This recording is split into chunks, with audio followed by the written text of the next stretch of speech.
Fala galera, vou trabalhar com vocês hoje sobre conflitos e focos de tensão. Quando a gente fala de conflitos e focos de tensão, nós podemos ter conflitos locais, regionais, nacionais ou até mesmo internacionais. Além disso, boa parte desses conflitos estão relacionados com desacordos políticos, religiosos ou por ocupação de áreas de territórios. Então, basicamente, o que nós vamos perceber? A maioria dos conflitos mundiais estão relacionados com essas três causas. Repetindo novamente, disputas políticas, religiosas ou territoriais. A partir disso aí, eu preciso definir alguns conceitos com vocês. O primeiro conceito que eu vou trabalhar com vocês é o conceito de Estado. E o que é o Estado? É um conjunto de instituições políticas e administrativas que organiza o espaço, o território ocupado por um povo ou uma nação. É evidente que para se ter um Estado, precisa de ter o quê? Um povo e uma nação. E, logicamente, um território. Outra questão interessante é que vocês percebam, reparem, o Estado está exercendo ali poder de cidadania, poder de administração, poder de soberania sobre aquele espaço. Ou seja, sobre aquele local que ele administra. Administra para quem? Para a nação ou para um povo. O segundo conceito que eu vou trabalhar com vocês é o conceito de nação. E o que é nação? Nação é a reunião de um grupo de pessoas, geralmente oriundos do mesmo grupo étnico, ou seja, da mesma etnia, da mesma raça, que tem, na maioria das vezes, o mesmo idioma, tem os mesmos costumes. E essa característica faz com que esse grupo de pessoas constitua um povo. Ou seja, tem os mesmos costumes, as mesmas tradições, na maioria das vezes a mesma religião e assim por diante. Essa é a característica de um povo. O terceiro conceito é o conceito de território.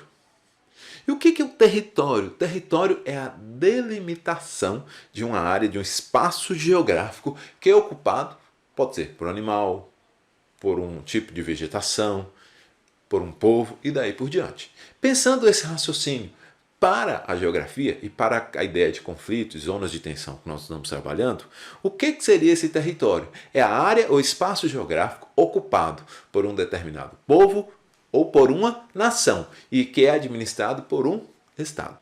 Se esse território é administrado por um Estado, ou seja, o que nós vamos entender? Ele vai constituir o que a gente chama de Estado Nacional. O quarto conceito que eu vou trabalhar com vocês é o conceito de fronteira. Fronteira nada mais é do que a delimitação de um território, ou seja, onde inicia-se e onde se encerra esse território. Esse é o conceito de fronteira. E dentro dessa área delimitada por essa fronteira, nós vamos ter a atuação de um determinado Estado, administrando, controlando isso ali. O quinto e último conceito que eu vou trabalhar com vocês é o conceito de zona de tensão. E o que é uma zona de tensão? Zona de tensão é um espaço geográfico em que há um conflito agudo, uma discordância aguda entre dois ou mais povos, dois ou mais nações.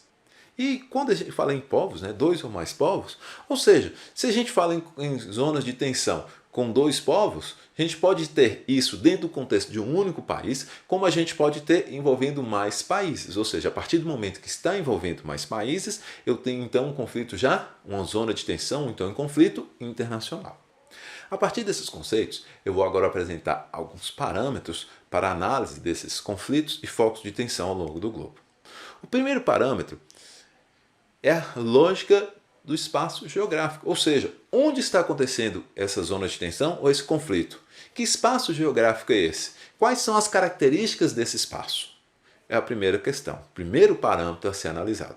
O segundo parâmetro é a ideia de centro-periferia, ou seja, será se essa zona de tensão ou esse conflito está ocorrendo em função dessa disputa de países desenvolvidos e países em desenvolvimento, dos ricos contra pobres? É um segundo parâmetro que é interessante nós analisar. O terceiro parâmetro é analisar as características peculiares. Ou seja, nós podemos ter zonas de tensão e conflitos em qualquer canto do planeta. Então, logicamente, cada zona de tensão e cada conflito vai ter uma peculiaridade, mesmo que tenha características em comum, mas tem coisas peculiares, particulares de cada um. O quarto parâmetro é analisar as forças presentes, ou seja, quem são as pessoas, os países, os povos, ou o que seja, que estão ali em disputa. Ou seja, essas são as forças, são os grupos que estão ali medindo forças que estão discordando, que estão tendo esse conflito agudo entre si. O último parâmetro são as hipóteses. Como assim hipótese, né? É uma coisa meio abstrata, mas é literalmente colocar as hipóteses sobre o que está acontecendo, pensando numa zona de tensão. Será que essa zona de tensão ela pode caminhar para se transformar em um conflito? Qual a probabilidade disso? Ou seja, isso aí tudo são hipóteses. Da mesma forma como eu analiso um conflito. Com relação a um conflito, será se esse conflito ele vai durar muito tempo? Quem são as forças envolvidas? A partir dessas forças envolvidas, quem pode sair vencedor, vitorioso nesse conflito? Certo? Então é lógica, sim, de pensar em questão de probabilidade, pensar quais são as possíveis consequências, né, dessa zona de tensão ou desse conflito. O último ponto que eu vou trabalhar com vocês é um entendimento sobre os fatos históricos e a influência desses fatos históricos nos conflitos nesses últimos anos.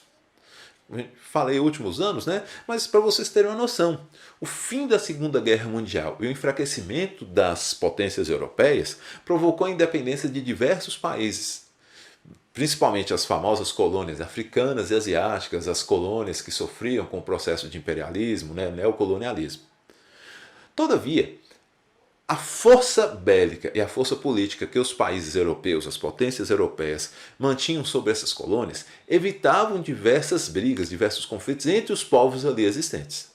E com o fim desse neocolonialismo, com a independência dessas colônias, a independência dessas colônias trouxeram conflitos que existem, que ocorrem ainda nos dias atuais.